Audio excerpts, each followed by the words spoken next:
मेरा नाम शीतल है। मैं बहुत ही खूबसूरत और जवान थी। मैं अपने पति चंदन के साथ गांव में रहती थी।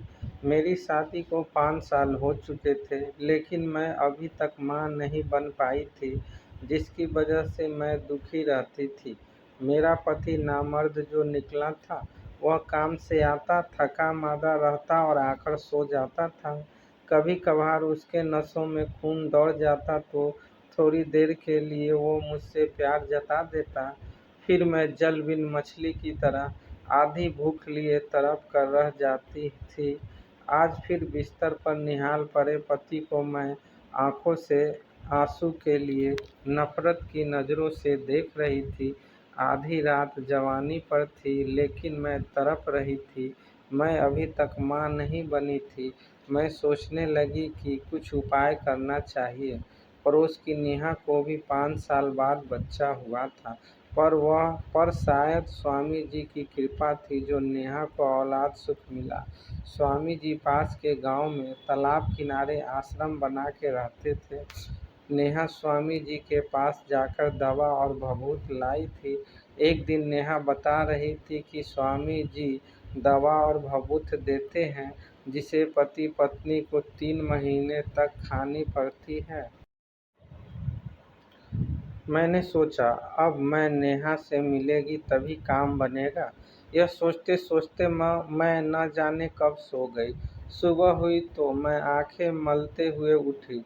मैं जल्दी से नहा धोकर फिर घर के सारे काम निपटाकर नेहा के घर जा पहुंची। नेहा अपने बेटे को खाना खिला रही थी। यह देखकर मेरे अंदर भी टिस उभरी। काश मुझे भी एक ऐसी औलाद मिल जाए तो क्या कहना। मैं नेहा के सामने अपने मन की बात कह दी। नेहा हंसते हुए मुझसे बोली, बोल के बिल्कुल ना घबराओ बहन, मैं भी तुम्हारी तरह 5 साल तक बच्चे के लिए परेशान थी। तमाम डॉक्टर से इलाज करा ली, लेकिन आखिर में स्वामी जी की मेहरबानी से ही यह औलाद मिली। तुम चाहो तो मेरे साथ आज ही स्वामी जी के पास चलो। वैसे स्वामी जी रविवार और मंगलवार को ही ज़्यादा औरतों की कोख भरने के लिए भभूत देते हैं और झाड़ फूँक भी करते हैं। चलो अभी चलें। मैं आंखों में चमक लिए बोली और हम दोनों स्वामी जी के पास चल दिए। स्वामी जी की कुटिया एकांत में बनी थी। उसके आसपास 2-3 किलोमीटर दूर गांव बसे थे। स्वामी जी के पास जाकर हम उनके पैरों पर गिर पड़े और उनका आशीर्वाद लिया। स्वामी जी 6 फीट के हट्टे-कट्टे कसरत बदन के आदमी थे। उन्होंने जब मुझको पैर छूते देखा तो मेरी उभार पर नज़र पर रखते हुए वह चिड़िया को जाल में फंसाने की बात सोचने लगे। मेरे सिर पर हाथ रखकर सहलाते हुए उन्होंने आशीर्वाद दिया, तुम्हारी इच्छा पूरी हो।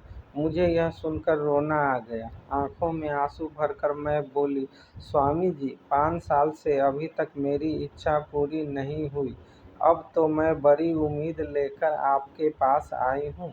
वे बोले, मेरे दरबार से अभी तक कोई भी खाली हाथ नहीं लौटा है। बताओ क्या बात है मुझे। नेहा मुझसे पहले ही बोल पड़ी, बाबा जी, जो मेरी समस्या थी वह शीतल की भी है। 5 साल हो गए, अभी तक इसकी गोद नहीं भरी है। ठीक है, कुछ पूजा करनी होगी। तकरीबन 2000 रुपये लग जाएंगे और तुम अपने पति को भी साथ लाना। परसों मंगलवार को पूजा होगी। स्वामी जी ने मुझसे कहा। कुछ प्रसाद और भभूत देकर उन्होंने मुझे और नेहा को घर भेज दिया। शाम को मैंने अपने पति को सारी बात बताई।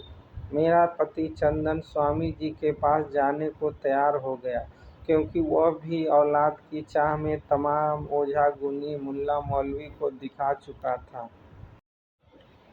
चंदन अंधविश्वास में पड़कर अनाप शनाप सोचता रहता था।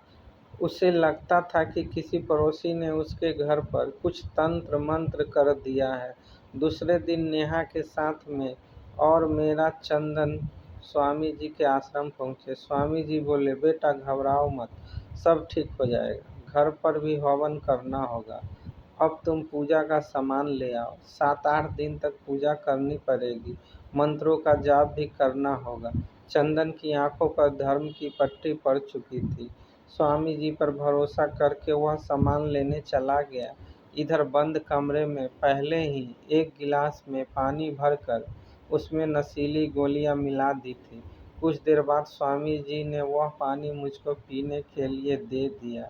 फिर मेरी जवानी का भरपूर मजा लूटा। इस तरह रोज झाड़ और पूजा पाठ का झांसा देकर स्वामी जी ने मेरी पिच पर जमकर क्रिकेट खेलते रहे। मुझे भी यह सब कुछ मालूम हो गया था, क्योंकि पहले ही दिन पानी पीने के बाद नशा छाया और होश में आने पर मुझसे मुझसे एहसास हो गया कि स्वामी जी मेरे साथ क्या कर चुके हैं। एक दिन स्वामी जी ने मुझे फिर गिलास में पानी मंगाया तो मैं बोल पड़ी, स्वामी जी अब गिलास और पानी की जरूरत नहीं। अब तो जो हो रहा है वह वैसे भी हो सकता है, क्योंकि बच्चे पैदा करना मेरे पति के बस की बात नहीं। आप मुझे बेहोशी में लूट ही चुके हैं। अब जब तक बच्चा ठहर नहीं जाता तब तक मैं खुद आपको सौंपती हूँ। यह सुनकर स्वामी जी और मैं खूब देर तक मस्त वाला क्रिकेट का खेल खेलते रहे। स्वामी जी ने मुझे अपने बाहों में भरकर मुझे भरपूर प्यार दिया और मेरी फील्ड का जमकर मजा लूटा। मुझे भी अपार सुख मिला, जो मुझे मेरे पति से कभी नहीं मिला था। उसके बाद तो मैं खुद अपने आप को स्वामी जी को सौंपती रही और फिर कुछ दिन बाद मेरे मन की मुराद पूरी हो गई। कुछ दिन बाद मेरे पैर भारी हो गए। चंदन कभी कभार मेरे साथ सो पाता था। स्वामी जी की दी गई भभूत खाता रहता। मुझे एक दिन सुबह सुबह उल्टी देख चंदन मुझसे पूछ बैठा, क्या पैर भारी हो गए? मैंने मुस्कुराकर हाँ में सिर हिलाया। चंदन खुशी से मुस्कुराते हुए बोला, यह स्वामी जी की भभूत का कमाल है। उसकी खुशी का ठिकाना ना रहा। खुशी होकर चंदन ने स्वामी जी को 2000 रुपये दिए। फिर हम दोनों पति पत्नी बहुत खुश थे, क्योंकि स्वामी जी की वजह से मुझे औलाद का सुख मिल गया था। दोस्तों, अगर कहानी अच्छी लगी हो तो लाइक और सब्सक्राइब तो बनता है। थैंक्स दोस्तों। इसी तरह कहानी सुनने के लिए आप हमारे चैनल को सब्सक्राइब करें, सपोर्ट्स करें। ओके, थैंक्स थैंक्स दोस्तों।